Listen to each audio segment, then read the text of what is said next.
అందరికీ ప్రభు నామములో మా శుభాభివందనములు తెలియచేస్తూ ఉన్నాం. ఈరోజు మనం ఒక కొత్త అంశాన్ని ప్రారంభించుకుంటున్నాం. దేవుడు అనే అంశాన్ని ప్రారంభించుకుంటున్నాం.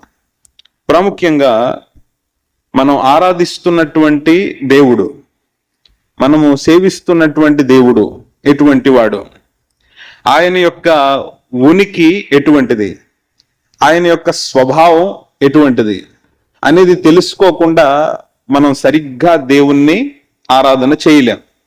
ఎందుకు చాలా మంది దేవుణ్ణి ఆరాధన చేయలేకపోతున్నారు, ఎందుకు దేవుని కొరకు బ్రతకలేకపోతున్నారు అంటే, మొట్టమొదటిగా వారు అనుసరిస్తున్నటువంటి దేవుడు ఎవరో వారు సరిగ్గా అవగాహన కలిగి ఉండలేదు కాబట్టి వారు సరిగ్గా దేవుణ్ణి అనుసరించలేకపోతున్నారు. ఈ పద్ధతి వేరే ఎక్కడైనా మతాలలో కానీ ఉంటే అది పెద్ద అభ్యంతరకరం కాదేమో, కానీ క్రైస్తవ విశ్వాసంలో క్రీస్తుని అనుసరిస్తున్నాను అని చెబుతున్నటువంటి ఒక వ్యక్తి దేవుణ్ణి గురించి అవగాహన కలిగి ఉండలేకపోతే అతడు సరిగ్గా ప్రభువుని అనుసరించలేడు. ఖచ్చితంగా బైబిల్ చెప్తున్నటువంటి విషయం ఏమిటంటే, మీరు ఆరాధిస్తున్నటువంటి దేవుని గురించి మొట్టమొదటిగా మీరు తెలుసుకోవాలి. తెలుసుకోకపోతే మీరు నన్ను వెంబడించలేరు కదండి, మీరు నన్ను వెంబడించలేరు. నేను ఎటువంటి వాడినో తెలుసుకోవాలి. చాలా మంది అంటూ ఉంటారు ఏమిటంటే, వారు అనుసరిస్తున్నటువంటి దేవుని గురించి, అందులో ఉన్నటువంటి పద్ధతిని గురించి తెలుసుకుంటే ఎవరూ కూడా ఈ పద్ధతిని అనుసరించరండి అని చెబుతున్నటువంటి కొన్ని మాటలు నేను ఆలకించాను. కానీ క్రైస్తవ విశ్వాసంలో బైబిల్ గురించి పూర్ణంగా తెలుసుకోవాలి, దేవుని గురించి పూర్ణంగా తెలుసుకోవాలి. తెలుసుకుంటేనే మనం నిజమైన విశ్వాస జీవితాన్ని ముందుకు సాగించగలమని క్రైస్తవ్యంలో పదే పదే చెబుతూ ఉంటారు. కాబట్టి మనం క్రైస్తవులము అని చెప్పుకుంటున్నాం, ప్రభువును అనుసరిస్తున్నాం కాబట్టి దేవుని గురించి ఖచ్చితంగా మనం అవగాహన కలిగి ఉండాలి. ఎవరైనా మన దగ్గరికి వచ్చి మీరు దేవుని నమ్ముకున్నారా అంటే ఏం చెప్తాం? దేవుని నమ్ముకున్నానండి అని చెప్తాం. మరి మీ దేవుని గురించి మీకేం తెలుసు, మీ దేవుడు ఎటువంటి వాడు అని అడిగితే దాని గురించిన వివరణ కూడా మనం చెప్పగలిగిన వారమై ఉండాలి. ఏమో తెలియదంటే మన విశ్వాసం సరైనది కాదు. కాబట్టి దేవుని వాక్యంలో చూస్తే, బైబిల్ గ్రంథాన్ని తెరిచిన వెంటనే మొదటి పుస్తకములో మొదటి వచనాన్ని మనం చదువుకున్నాం. ఆదియందు దేవుడు భూమి ఆకాశములను సృజించెను అనే మాట చదువుకున్నాం. దేవుడు ఎటువంటి వాడు అంటే, ఆయన సృష్టికర్త, సర్వ సృష్టిని కూడా కలుగజేసినటువంటి సృష్టికర్త అయినటువంటి దేవుడు అని మొట్టమొదటి వచనంలో పరిచయం చేయబడింది. ఇక్కడ ఆదియందు అంటే అన్నిటికీ ప్రారంభం, కాలానికి సమయానికి ప్రారంభం. మనం చెప్పుకుంటున్నటువంటి భూత వర్తమాన కాలములన్నీ కూడా ఇక్కడి నుంచే ప్రారంభమయ్యాయి. అంతకుముందు దేవుడే ఉన్నాడు, అంతకుముందు ఏమీ కూడా మనకు తెలియదు, ఇంకేమీ లేవు, దేవుడే ఉన్నాడు. ఆయన ఎలా ఉన్నాడు అంటే, ఆయన తనకు తానుగా ఉన్నవాడు, ఆయనను ఎవరూ చేయలేదు, చేసినది దేవుడు కాదు. విగ్రహాన్ని మనం చేసుకుంటే అది దేవుడు కాదు. ఒక దైవ గ్రంథంలో మనం చూస్తాం, మోషే గారు కొండ మీదకి వెళ్ళినప్పుడు కిందన ప్రజలు బంగారం అంతా పోగువేసి ఒక విగ్రహాన్ని చేసుకున్నారు. అప్పుడు దేవుడు ఎంతో కోపం తెచ్చుకున్నాడు. దేవుణ్ణి విగ్రహాలకు పరిమితం చేస్తే దేవుడు కోపం తెచ్చుకుంటాడు. విగ్రహాలకు మనం దేవునికి చెందవలసిన మహిమను వాటికి ఆపాదిస్తే దేవుడు కోపం తెచ్చుకుంటాడు. అందుకే దేవుని గురించిన అవగాహన మనకు ఉండాలి. దేవుడు ఒకరు చేస్తే కలిగినటువంటి వాడు కాదు, ఆయన తనకు తానుగా ఉన్నవాడు. ఆయనను ఎవరూ కూడా చేయలేదు. ఆయన సర్వశక్తిమంతుడు అని దేవుని వాక్యంలో స్పష్టంగా చెప్పబడింది. ఆయన ఇక్కడ మొదటి వచనంలో చూస్తే భూమి ఆకాశములను సృజించెను, భూమి ఆకాశములను దేవుడు సృజించాడు అని చెప్పబడింది. ఈ మాటకు దీని యొక్క అర్థాన్ని మొత్తాన్ని సూచించే విధంగా ఒక పదాన్ని చెప్తారు. హెబ్రీ భాషలో మేరీజం అనేటటువంటి పదాన్ని వాడతారు.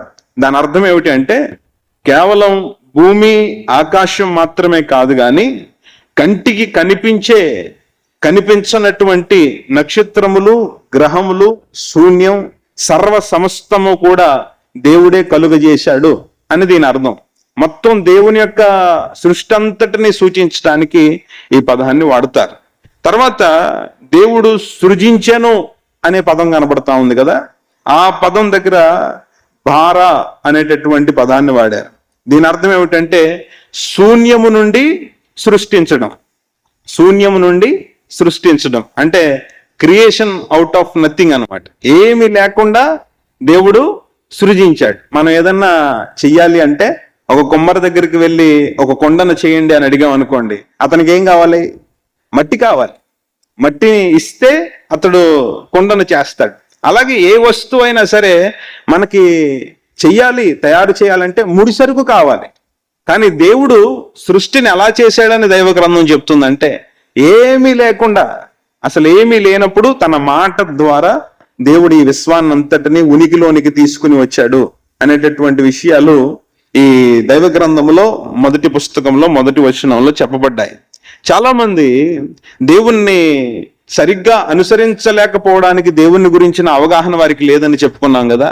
కొంతమంది మన దేశంలోనే ఉన్నటువంటి శాస్త్రవేత్తలు కూడా వారు చేస్తున్నటువంటి పరిశోధనలలో ఈ సృష్టిని చూసినప్పుడు ఎంతో ఆశ్చర్యానికి గురై వాళ్ళు దేవుణ్ణి గుర్తించినటువంటి సందర్భాలు ఎన్నో ఉన్నాయి. మనం కొంతమందిని చూస్తే అబ్దుల్ కలాం గారి గురించి చాలా విషయాలు చెప్తూ ఉంటారు. ఆయన చెప్పిన మాటలు ప్రోత్సహించే మాటలుగా ఉంటాయని యవనస్తులు, చదువుకునేటటువంటి పిల్లలు వాటిని ఒక ఫోటో ఫ్రేమ్ లో పెట్టుకుని ఇంట్లో పెట్టుకోవడం కూడా చూసాం. అటువంటి గొప్ప గొప్ప మనుషులు చెప్పినటువంటి మాటలను చూస్తే ఆయన అంటాడు, ఒక ఆయన తన యొక్క అభిప్రాయాన్ని చెప్తారు. ఏమిటంటే ఈ గ్రహాలు, నక్షత్రాలు ఒక క్రమ పద్ధతిలో తిరగడం వెనక మనిషి ఊహకు అందనటువంటి గొప్ప శక్తి ఏదో ఉంది అని ఆయన చెప్పారు. గొప్ప శక్తి ఏదో ఉంది అని ఆయన చెప్పారు. దైవ గ్రంథం ఏమని చెప్తుందంటే ఆ శక్తి ఏమి కాదు, దేవుడే ఆ శక్తి. అన్నిటినీ కలుగజేసిన వాడే అన్నిటినీ కూడా ఏం చేస్తున్నాడు అంటే పద్ధతిలో ఆయన నడిపిస్తూ ఉన్నాడు. నిజమే, వీరి యొక్క ఊహ నిజమే. ఈ ఆకర్షణ శక్తి మూలంగా ఇవన్నీ కూడా ఇంత క్రమంగా తిరగడం అనేది ఆశ్చర్యమే అనిపించవచ్చు, లేకపోతే ఇది ఒకటే కాదు అనిపించవచ్చు.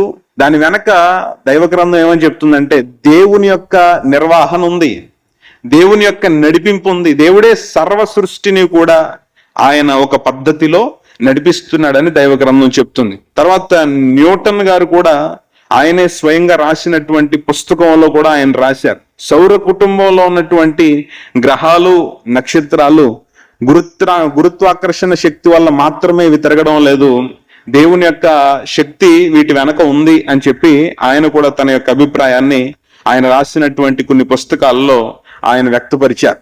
కాబట్టి గొప్ప గొప్ప వారిని చూస్తూ ఉన్నప్పుడు ఈ యొక్క సృష్టిని, అందులో ఉన్నటువంటి విషయాలని పరిశోధన చేస్తూ ఉన్నప్పుడు వారికి ఖచ్చితంగా తెలుస్తుంది ఏమనంటే దీని వెనక దేవుడున్నాడు, దీని వెనక దేవుడున్నాడు అని. కాబట్టి దైవ గ్రంథం మొట్టమొదటి వచనంలో చెబుతున్నటువంటి విషయం ఏమిటంటే దేవుడు ఉన్నాడా లేడా అనేటటువంటి వాదన ఇక్కడ లేదు. దేవుడు ఉన్నాడు అని స్పష్టంగా బైబిల్ గ్రంథం చెప్తుంది. దేవుడు ఆదియందు భూమి ఆకాశములను సృజించెను, అంతే. ఆ సెంటెన్స్ అక్కడతోటి పూర్తయిపోయింది. ఇంకా సృజించాడా లేదా అనేటటువంటి డౌట్ ఎవరు పెట్టుకోవాల్సిన అవసరం లేదు. ఈ సృష్టి ఏదో అనుకోకుండా కలిగిందని మనం అనుకోవలసినటువంటి అవసరత లేదు. కాబట్టి దేవుడే నేను చేస్తేనే కలిగాయి, నేను చేయకుండా ఏది కలగలేదు అని చెప్పినప్పుడు దాంట్లో మనం సందేహపడకూడదు. తర్వాత మనం కీర్తనల గ్రంథంలో 14వ కీర్తన మొదటి వచనాన్ని చూస్తే బైబిల్ గ్రంథం చాలా స్పష్టంగా చెప్తున్నటువంటి విషయం ఏమిటంటే చూడండి, దేవుడు లేడని బుద్ధిహీనులు తమ హృదయములో అనుకొందురు, వారు చెడిపోయిన వారు అసహ్య కార్యములు చేయుదురు, మేలు చేయువాడు ఒక్కడును లేడు. ఈ మాటను చూడండి, దేవుడు మనలో మనస్సాక్షిని ఉంచిన తర్వాత ఈ అద్భుతమైనటువంటి సృష్టిని మన కళ్ళ ముందు పెట్టిన తర్వాత, ఇంకా ఇవన్నీ చూసిన తర్వాత కూడా ఒక వ్యక్తి దేవుడు లేడు అని చెబుతున్నాడు అంటే అతడు ఆత్మ సంబంధంగా ఎలా ఉన్నాడు అంటే ఇంకా జ్ఞానాన్ని పొందుకోలేని వాడిగానే ఉన్నాడు, ఇంకా వెనకబడిన వాడిగానే ఉన్నాడు. కాబట్టి దైవ గ్రంథం చాలా స్పష్టంగా చెప్తుంది. మీరు చూడండి, ఒక మనిషి నిలవబడి కిందకు చూస్తే భూమి కనబడుతోంది, పైకి చూస్తే ఆకాశం కనబడుతుంది, కిందకు చూసినా దేవుని సృష్టి కనబడుతుంది, దేవుడు నేను ఉన్నాను అని సాక్ష్యం ఇస్తూ ఉన్నాడు. పైకి చూసినా దేవుడు కనబడుతూ ఉన్నాడు, ఆయన సృష్టి కనబడుతుంది, దేవుడు సాక్ష్యం ఇస్తూ ఉన్నాడు. అయినా సరే మనసులో కళ్ళు మూసుకుని ఆలోచన చేస్తూ ఉన్నప్పుడు ఇదిగో నీలో ఉన్నటువంటి మనస్సాక్షి చెప్తుంది, నిన్ను కూడా సృజించిన వాడు దేవుడే అని నీ మనస్సాక్షి నీకు సాక్ష్యం ఇస్తూ ఉంది. ఇన్ని రుజువులు ఉండగా దేవుణ్ణి ఒక వ్యక్తి నమ్మలేకపోతున్నాడంటే అతడు బుద్ధిహీనుడిగా ఉన్నాడు. కాబట్టి మనం దేవుణ్ణి ఎరిగాం, దేవుని యందు విశ్వాసం ఉంచాం, ఈ సర్వ సృష్టికి ఆయనే కారకుడు అని తెలుసుకున్నామంటే ఆత్మ సంబంధమైనటువంటి జ్ఞానాన్ని దేవుడు అనుగ్రహించాడు కాబట్టి మనం ఆ సత్యాన్ని తెలుసుకోగలిగాం. దేవుడు ఆ సత్యాన్ని తెలియపరిచాడు కాబట్టి మనం ఆ సత్యాన్ని తెలుసుకోగలిగాం. ఒక విషయాన్ని మీరు ఇక్కడ ఆలోచన చేయండి. అక్కడ ఆయన ఏమంటున్నాడంటే, ఇక్కడ బుద్ధి లేని వారంటే చదువుకొని వారు కాదు, తెలివితేటలు లేని వాళ్ళు కాదు, లేకపోతే ఆ డబ్బులు లేని వాళ్ళు కాదు. మరి దేని గురించి చెప్తుందంటే కేవలం ఆత్మ సంబంధమైనటువంటి విషయాన్ని గురించి ఇక్కడ చెప్పబడింది. కాబట్టి వీళ్ళు ఏం చేస్తున్నారు అంటే దేవుడు లేడు అని వాదించడమే కాకుండా వారి హృదయమందు విశ్వసిస్తున్నారు. దేవుడు లేడు అనే విషయాన్ని వారి హృదయమందు నమ్మడానికి వాళ్ళు ఇష్టపడుతున్నారు. ఎందుకు ఇష్టపడుతున్నారు అంటే దేవుడు ఉన్నాడు అని ఒప్పుకుంటే ఆయనకి నేను చేసినటువంటి ప్రతి పనికి లెక్క అప్పచెప్పాలి అనేటటువంటి భయం వారిని ఆ విధంగా ఆలోచింపజేస్తుంది. అర్థమైందా మీకు? దేవుడు ఉన్నాడు అని ఒక వ్యక్తి నమ్మితే ఆ ఉన్నటువంటి దేవునికి మనం చేసినటువంటి ప్రతి పనికి ఏం చేయాలి? మనం లెక్క అప్పచెప్పాలి. ఈ భయం లేకుండా జీవించడానికి దేవుడు లేడు అని వారు వాదించడమే కాకుండా వారి హృదయాల్లో వారు విశ్వసించడానికి ఇష్టపడతారు. అందుకే దేవుని వాక్యం అని చెప్తుందంటే ఇది ఎంతటితో ఆగిపోదో. తర్వాత ఆయన అంటారు, వారు చెడిపోయిన వారు అసహ్య కార్యములు చేయుదురు అని దేవుని వాక్యంలో తర్వాత భాగాన్ని మనం చదువుకుంటాం.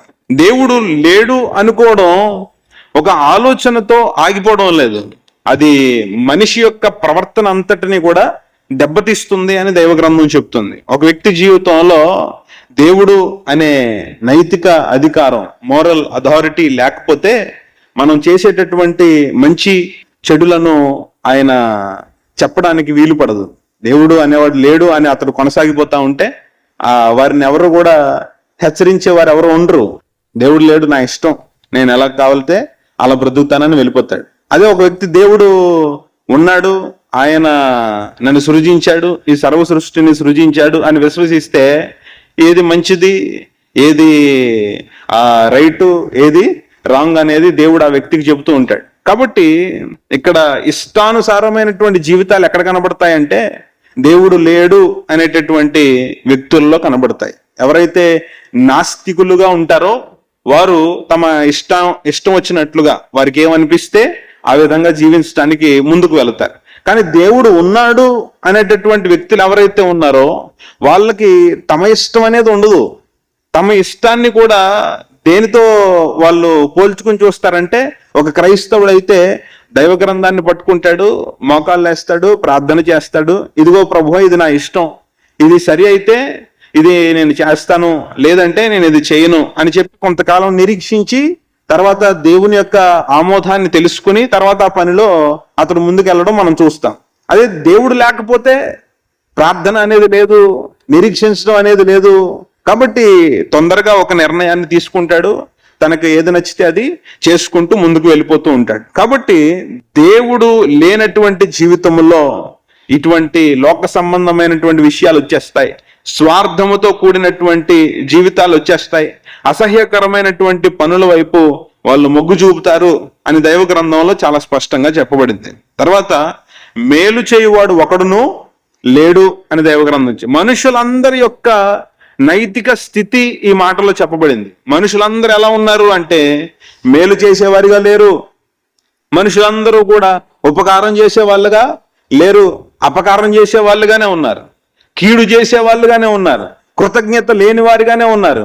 కాబట్టి మనుషుల యొక్క అందరి నైతిక స్థితి ఇక్కడ చెప్పబడింది.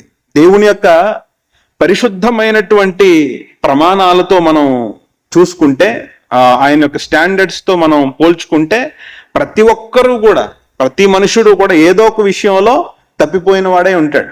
ప్రతి విషయంలో కూడా మనం నీతిమంతులు అని చెప్పుకోవడానికి ఎవ్వరూ సరిపోరు, ఎవరు కూడా నీతిమంతులు కాదు. దైవగ్రంథం చెప్తున్న విషయం ఏమిటంటే, నేను నీతిమంతుణ్ణి అని చెప్పుకోవడానికి ఎవరికి హక్కు లేదు.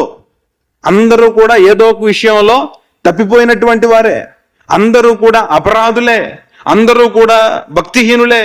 మరి ఎలాగున మనం ఈ స్థితి నుండి బయటకు రాగలము అంటే, ప్రభువుని విశ్వసించడం ద్వారా, నీతితో కూడినటువంటి జీవితాన్ని మనం పొందుకోవడం ద్వారా మనం దీని నుంచి తప్పించుకోగలం. కానీ మనం స్వతహాగా మనం నీతిమంతులము కాదు, దేవునిచే మనం నీతిమంతులుగా తీర్చబడుతున్నాము.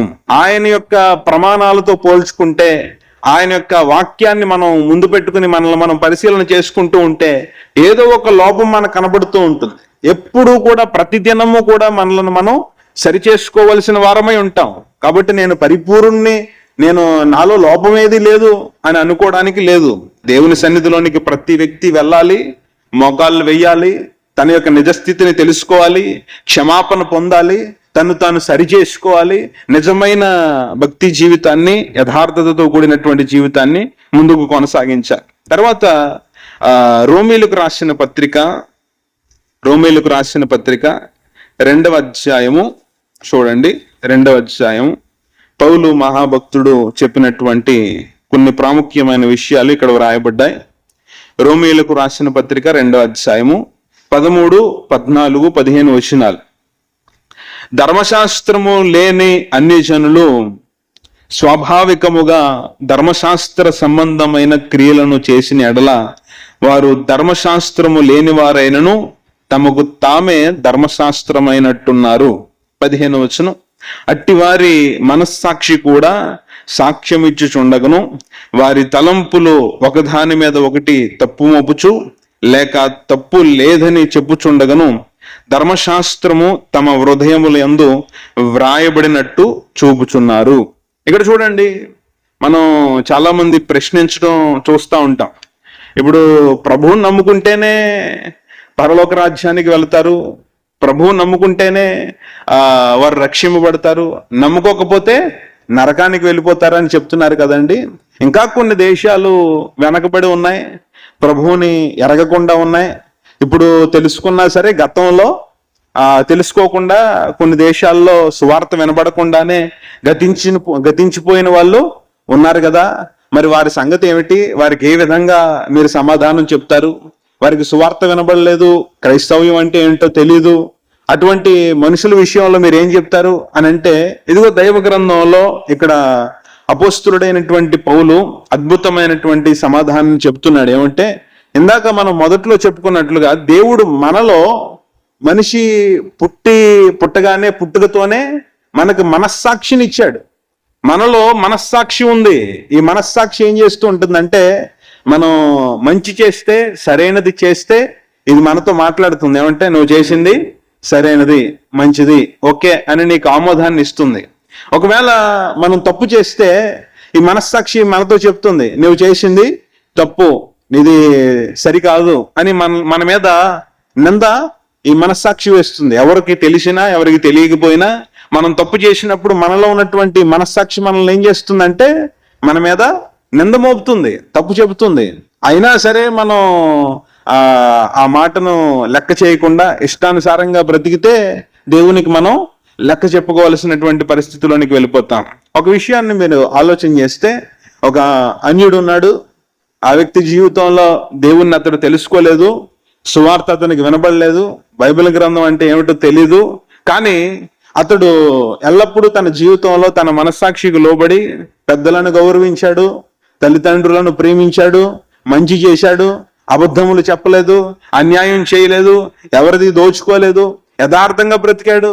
ఇప్పుడు ఇతని సంగతి ఏమిటి అంటే దేవుని వాక్యం చెప్తుంది. అందుకే దాని సమాధానం అపొస్తలుడైనటువంటి పౌలు చెప్తున్నాడు. ధర్మశాస్త్రమును కలిగిన వారికి దానిని బట్టి దేవుడు తీర్పు తీరుస్తాడు. ధర్మశాస్త్రం లేని వారికి మనస్సాక్షిని బట్టి దేవుడు తీర్పు తీరుస్తాడు. దేవుడు అన్యాయస్తుడు కాదు. ఎవరికి ఏ విధంగా తీర్పు తీర్చాలో, ఎవరిని ఏ విధంగా రక్షించాలో ఆయనకు తెలుసు. ఇప్పుడు ప్రస్తుతం సంపూర్ణమైనటువంటి ఈ ప్రభువు మార్గము మనకు అందించబడింది కాబట్టి ఇప్పుడు సూటిగా మనం చెప్పేస్తున్నాం. ఏమనంటే ఇదిగో దైవ గ్రంథాన్ని దేవుడు మనకిచ్చాడు, ప్రభువు మన కోసం ఈ లోకానికి వచ్చాడు. ఇంత రుజువులు, సాక్ష్యాలు మన మధ్యలో ఉన్నప్పుడు మనం ప్రభువుని నమ్మకపోతే, ప్రభువుని నిరాకరించుకుంటే, ఇందాక చెప్పినట్లుగా సృష్టిని చూసి, మనస్సాక్షిని చూసి, దైవ గ్రంథంలో ఉన్నటువంటి వాక్యాన్ని విని, అలాగే సువార్తను విని, వాక్యాన్ని చదువుకుని అప్పటికీ నీవు ప్రభువుని నిరాకరిస్తే ఇక ఆ మనిషిని ఎవరు కాపాడలేరు. అతడు నేరుగా ఎక్కడికి నరకానికి వెళ్ళిపోవలసిందే. కాబట్టి వినుట వలన విశ్వాసం కలుగును అని దేవుని వాక్యం చెప్తుంది. చాలా మంది దేవుని వాక్యాన్ని వింటున్నారు కానీ ఆ విన్నటువంటి వాక్యాన్ని అనుసరించడం లేదు. ఇక్కడ మనం చూస్తే అపోస్తులుడైనటువంటి పౌలు కూడా అక్కడ ఉన్నటువంటి యూదులతో చెప్తున్నాడు. యూదులందరూ కూడా ఏమనుకుంటున్నారంటే మోషే ద్వారా మాకు ధర్మశాస్త్రం అందించబడింది, ఈ ధర్మశాస్త్రాన్ని మేము ప్రతి వారము కూడా సమాజ మందిరముల్లోనికి వెళ్ళి వింటూ ఉన్నాం, కాబట్టి అందరికంటే మేము నీతిమంతులము అని మీరు అనుకుంటున్నారు. దానిని అపోస్తులుడైనటువంటి పౌలు ఖండిస్తున్నాడు. ఇటువంటి గర్వం మంచిది కాదు. ఏ పద్ధతిని దేవుడు ఆమోదిస్తాడు, మెచ్చుకుంటాడు అంటే దేవుని వాక్యాన్ని వినాలి, విన్నటువంటి వాక్యాన్ని మన జీవితంలో అనుసరించాలి. ఆ ప్రకారం ప్రవర్తించినప్పుడే మనం దేవుని యొక్క ఆశీర్వాదాన్ని పొందుకుంటాం. లేదు నేను విని మరిచిపోతానంటే మనకంటే తెలివి తక్కువ వారు ఎవరు ఉండరు. కాబట్టి విని మరిచిపోవడం కాదు, దేవుని వాక్యాన్ని వినాలి, అలాగే ఆ ప్రకారం ప్రవర్తించి దేవుని యొక్క ఆశీర్వాదానికి మనం పాత్రులం అవ్వాలని దేవ గ్రంథంలో చాలా స్పష్టంగా చెప్పబడింది. దేవుడు ఎటువంటి వాడు అంటే ఆయన న్యాయవంతుడు, ఆయన న్యాయమును ప్రేమించేవాడు, న్యాయమును జరిగించేవాడు, సర్వశక్తి కలిగినటువంటి దేవుడు. ఆయన న్యాయాన్ని ప్రేమిస్తున్నాడు. ఎక్కడైనా సరే మీ కుటుంబంలోనైనా మీరు న్యాయంగా నడుచుకుంటే దేవుడు మిమ్మల్ని ఆశీర్వదిస్తాడు. సంఘములో న్యాయంగా నడుచుకుంటే దేవుడు మనల్ని ఆశీర్వదిస్తాడు. సమాజంలో న్యాయంగా నడుచుకుంటే మనల్ని ఆశీర్వదిస్తాడు. అయ్యో నేను యథార్థంగా ఉంటే ఈ రోజుల్లో ఎలాగ బ్రతకగలనండి, నీతిగా ముందుకు వెళితే నేను ఎలాగున వృద్ధిలోనికి రాగలనండి అంటే దేవుడు ఆశీర్వదిస్తాడు. మనం రావాలి అనుకుంటే మనం వృద్ధిలోనికి రాలేము. ఒక విషయాన్ని మనం తెలుసుకోవాలి, ఏమిటంటే న్యాయాన్ని జరిగించేటటువంటి దేవుడు పైన ఉన్నాడు. ఆయన అన్నిటినీ చూస్తున్నాడు. ఎవరికి తగినటువంటి ప్రతిఫలాన్ని వారికి ఆయన తప్పక ఇస్తాడు అని దైవ గ్రంథం చెప్తుంది. కాబట్టి ఆయన యొక్క గొప్పతనాన్ని మనం వివరించుకుంటూ వెళ్ళాలంటే మనం ఆయన గొప్పతనాన్ని వర్ణించలేము. మనకున్నటువంటి కొద్దిపాటి జ్ఞానంతో, కొద్దిపాటి తెలివితేటలతో, కొద్దిపాటి ఆలోచనలతో దేవుని యొక్క గొప్పతనాన్ని అంతటినీ కూడా వివరించాలంటే మన వల్ల కాదు. కానీ దైవ గ్రంథాన్ని దేవుడిచ్చాడు కాబట్టి ఆయన యొక్క గుణగణ లక్షణములను మనం తెలుసుకుని వాటి ద్వారా దేవుణ్ణి ఆరాధించే అవకాశం మనకు లభించింది. దైవ గ్రంథములో తన్ను తాను దేవుడు ఎంతవరకు బయలుపరుచుకున్నాడో అంతవరకు మనం అర్థం చేసుకోగలం. ఆ తర్వాత మనం అర్థం చేసుకోగలిగినటువంటి అంత జ్ఞానం మనకి లేదు. కాబట్టి దేవుడు న్యాయమును జరిగించేటటువంటి వాడు. అలాగే దేవుడు ఆత్మస్వరూపిగా ఉన్నాడు. క్రైస్తవ్యంలో మనం దేవుడిని ఎలా చూస్తున్నామంటే దేవుడు ఆత్మస్వరూపి అయి ఉన్నాడు. దేవుడు ఎలా ఉన్నాడండి? ఆత్మస్వరూపి అయి ఉన్నాడు. అందుకే దేవుడిని ఆరాధించు వారు ఏం చేయాలి అంటే ఆత్మతోనూ సత్యముతోనూ ఆయనను మనం ఆరాధించాలి. ఆత్మతోనూ సత్యముతోనూ దేవుణ్ణి ఆరాధించవలసినటువంటి మనుషులు విగ్రహాలను చేసుకుంటే దేవుని కోపం మీ మీదకి వస్తుంది. దేవుని కోపం మీ మీదకి వస్తుంది. దేవుని వాక్యంలో చాలాసార్లు నేను చెప్తూ ఉంటాను, కీర్తనల గ్రంథంలో ఉంటుంది, యెహోవాను విడిచి వేరొకరిని అనుసరించు వారికి శ్రమలు విస్తరించును. శ్రమలు విస్తరిస్తాయి. ఎప్పుడు అంటే దేవుణ్ణి విడిచిపెట్టేసుకున్నప్పుడు, దేవునికి దూరంగా వెళ్ళిపోయినప్పుడు, దేవుని గొప్పతనాన్ని తెలుసుకుని ఆయన యొక్క ఔన్నత్యాన్ని గ్రహించి అయినా సరే ఆయన్ను మనం నిరాకరించినట్లయితే మనం దేవుని యొక్క ఆశీర్వాదాన్ని పోగొట్టుకుంటాం. కాబట్టి దైవ గ్రంథంలో దేవుడు చెప్తున్నాడు, నేను ఆత్మస్వరూపినై ఉన్నాను కనుక మీరు నన్ను ఆరాధించాలనుకుంటే ఎలా ఆరాధించాలి?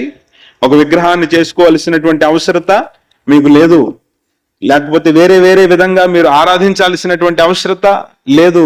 మీరు ఆత్మతోనూ సత్యముతోనూ దేవునిని ఆరాధించాలని యోహాను సువార్తలో 4వ అధ్యాయము 24వ వచనంలో చెప్పబడింది. తర్వాత దేవుడు ఏమై ఉన్నాడు అంటే ఆయన త్రియేక దేవుడై ఉన్నాడు. త్రియేక దేవుడై ఉన్నాడు. ఒక్కడే దేవుడు, కానీ ఆయన ముగ్గురు వ్యక్తులుగా ఉన్నాడు. దేవుడే తన్ను తాను గురించి బయలుపరుచుకున్నాడు. త్రిత్వం మాకు అర్థం కావట్లేదండి అంటారు చాలా మంది. మనం మన సొంతంగా అర్థం చేసుకోవాల్సినటువంటి అవసరం లేదు. దేవుడు ఎలాగైతే తను తాను బయలుపరుచుకున్నాడో అలాగే అర్థం చేసుకోవాలి. అలాగే దేవుడు ఉన్నాడు. ఇప్పుడు నేను ఎలా ఉన్నానో, నా లోపల ఏ విషయాలు ఉన్నాయో, ఏ ఆలోచనలు ఉన్నాయో నేనే చెప్తాను. మరలా మీరు దాని గురించి ఆలోచించాల్సినటువంటి అవసరం లేదు. నేను ఏది చెప్తే అదే మీరు నమ్మాలి. అలా ప్రభువుని మనం చూడలేదు కాబట్టి, దేవుణ్ణి మనం చూడలేదు కాబట్టి దేవుడే తను తాను బయలుపరుచుకున్నాడు. ఏమనంటే నేను త్రియేక దేవునిగా ఉన్నాను అని ఆదికాండము నుండి ప్రకటన గ్రంథం వరకు దేవుడు తెలియపరుచుకున్నాడు. ఒకసారి అయ్యగారు కూడా బైబిల్ క్లాసుల్లో ఆదికాండము నుండి మొదలుపెట్టి ఎన్నో ఉదాహరణలు దేవుడు త్రిత్వమై ఉన్నాడని చాలా ఉదాహరణలు, సుమారు ఒక 15 పైగానే ఉదాహరణలు ఆయన చూపించారు. ఇక్కడ మనకి క్రొత్త నిబంధనలో మత్తయి సువార్తలో 3వ అధ్యాయంలో 16-17 వచనములను చూస్తే ప్రభువారు పరిచర్య చేస్తున్నటువంటి కాలంలో ఆయన బాప్తిస్మం తీసుకోవడానికి ఆయన వెళ్ళినప్పుడు అక్కడ త్రియేక దేవుడు కనబడుతూ ఉన్నాడు. ప్రభువేమో కుమారుడైనటువంటి యేసుక్రీస్తు ప్రభులు వారేమో బాప్తిస్మం తీసుకోవడానికి సిద్ధంగా ఉన్నారు. ఆకాశంలో నుండి ఈయన నా ప్రియ కుమారుడు అని తండ్రి మాట్లాడుతున్నాడు. పౌరం రూపంలో పరిశుద్ధాత్మ దేవుడు ప్రభు వారి మీదకి దిగి వచ్చినటువంటి ఆ ముగ్గురు కనబడినటువంటి ఒకే సందర్భం మత్తయి సువార్తలో 3వ అధ్యాయంలో మనం చూస్తాం. కాబట్టి దేవుడు ఎలా ఉన్నాడు అంటే ఒక్కడే దేవుడు, కానీ ముగ్గురు వ్యక్తులుగా ఆయన ఉన్నాడు. తండ్రి అయిన దేవుడు, కుమారుడైనటువంటి దేవుడు, పరిశుద్ధాత్ముడైనటువంటి దేవుడు. ముగ్గురికి వేరు ఆలోచనలు చేసేటటువంటి శక్తి ఉందా అంటే వేరు ఆలోచనలు చేసే శక్తి ఉంది. కానీ ఎవరికి భిన్నంగా వారి ఇష్టాన్ని, అభిప్రాయాన్ని వారు తీసుకోరు. ఏక అభిప్రాయంతోనే ఆయన ఉంటారు. కాబట్టి ఒక్కడే దేవుడు, కానీ ఆయన ముగ్గురు వ్యక్తులుగా ఉన్నాడు అని దైవగ్రంథం చెప్తుంది. దీంట్లో కన్ఫ్యూజన్ అవడానికి ఏమీ లేదు. దేవుడు అలాగే చెప్పాడు, అలాగే మనం విశ్వసించాలి. దాని గురించి ఇంకా మనం విస్తారంగా ఆలోచించి మనం చాలా బిబ్బిన అయిపోవలసినటువంటి అవసరం ఏమీ లేదు. దేవుడు ఆ విధంగా తెలియపరుచుకున్నాడు. దేవుడు ఇలా ఉన్నాడు, ఆయన రూపం ఇది అని అర్థం చేసుకోవాలంతే. అలా అర్థం చేసుకున్న వాళ్ళు చక్కగా ప్రభువులో కొనసాగలుగుతారు. కానీ లేనిపోని విమర్శలు చేస్తూ ప్రభువుని సరిగ్గా అర్థం చేసుకోలేక ప్రభువుకు దూరం అయిపోయిన వారు కూడా చాలా మంది ఉన్నారు. కాబట్టి మనం ఈ వాక్యాన్ని ఉన్నది ఉన్నట్లుగానే ప్రభువు మనకు తెలియపరిచినట్లుగానే అర్థం చేసుకోవాలి. తర్వాత దేవుడు ఎటువంటి వాడు అంటే దేవుని వాక్యం చెప్తుంది, ఆయన మార్పు లేనటువంటి దేవుడు. ఆయన మొదటి నుండి చివరి వరకు ఒకలాగే ఉండేటటువంటి దేవుడు. మనుషులు ఎలా ఉంటారు అంటే మొదట ఏమీ లేనప్పుడు ఒక రకంగా ప్రవర్తిస్తూ ఉంటారు. కొంత ఉన్నతమైనటువంటి స్థితిగతులను దేవుడు ఇస్తూ ఉన్నప్పుడు, లేకపోతే కొన్ని చదువులను చదువుకుంటూ ఉన్నప్పుడు, లేకపోతే ఇంకా కొద్దిగా ఎదుగుతూ ఉన్నప్పుడు వారి యొక్క ప్రవర్తన అంతా కూడా మారిపోతూ ఉంటుంది. వారి మాట విధానం, వారి యొక్క పనులు, వారి యొక్క ఆలోచనలు అన్నీ మారిపోతూ ఉంటాయి. ఇది వరకు మనతో స్నేహంగా ఉండేవారు, కానీ ఇప్పుడు వాళ్ళు పెద్దవాళ్ళు అయిపోయారండి, ఇప్పుడు మనతో మాట్లాడరు అంటూ ఉంటారు కొంతమంది. అలా క్రైస్తవులు ఉండకూడదు. క్రైస్తవులలో అటువంటి జీవన విధానం మంచిది కాదు. ఎప్పుడు ఒకలాగే ఉండాలి. కొంతమందిని మనం చూస్తూ ఉంటాం, ప్రభువుని ఎరగని వారు కూడా, వాళ్ళు ఎంతో సమృద్ధిలో ఉంటారు, కానీ చాలా దీనంగా అందరితోటి చాలా స్నేహంగా ప్రేమగా వారు నడుచుకుంటూ ఉంటారు. అటువంటి వాళ్ళని చూస్తే మాదిరి కలుగుతుంది. వారిని చూసి మనం నేర్చుకోవాలనిపిస్తుంది. గర్వంగా ప్రవర్తించే వాడి దగ్గర ఏముంది నేర్చుకోవడానికి? గర్వంగా ప్రవర్తిస్తాడు, వెళ్ళిపోతాడు. వాడిని చూసి ఇంకా మన యొక్క ఆలోచనలు పాడవుతాయి, కానీ అతని వల్ల ఎటువంటి ప్రయోజనం మనకు కలగదు.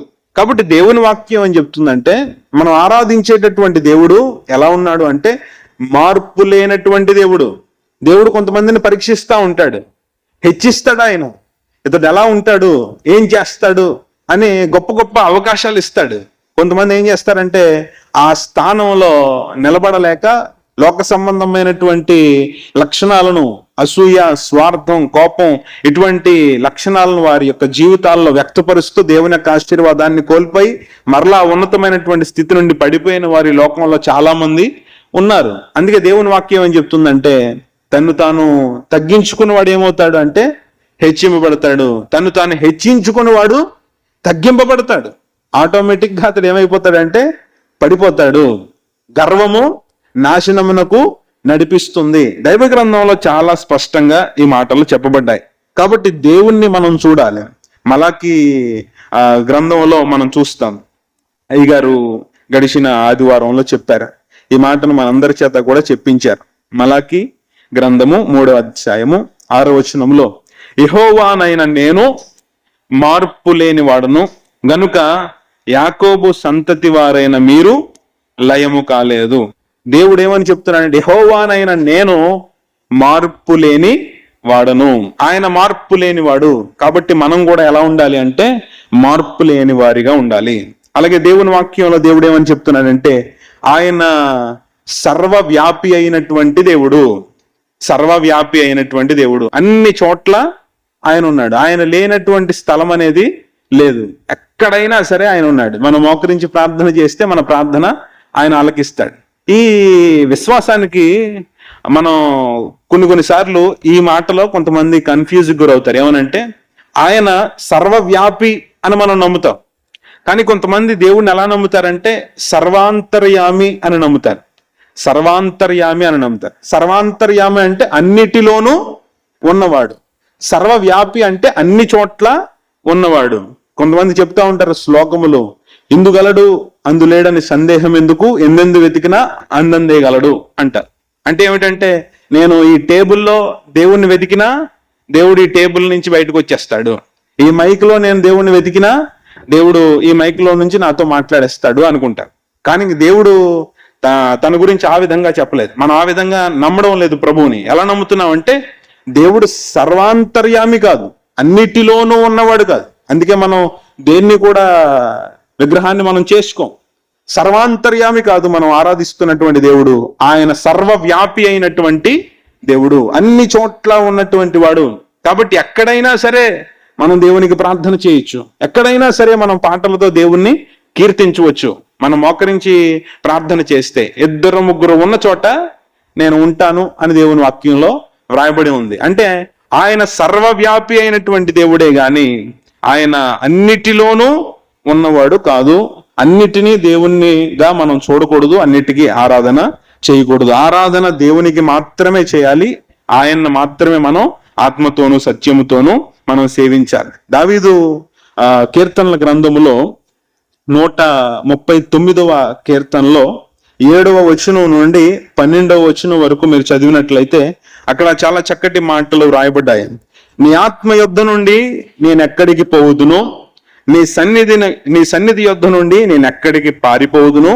నేను ఆకాశమునకెక్కినను నీవు అక్కడను ఉన్నావు, నేను పాతాళమందు పండుకొనినను నీవు అక్కడను ఉన్నావు.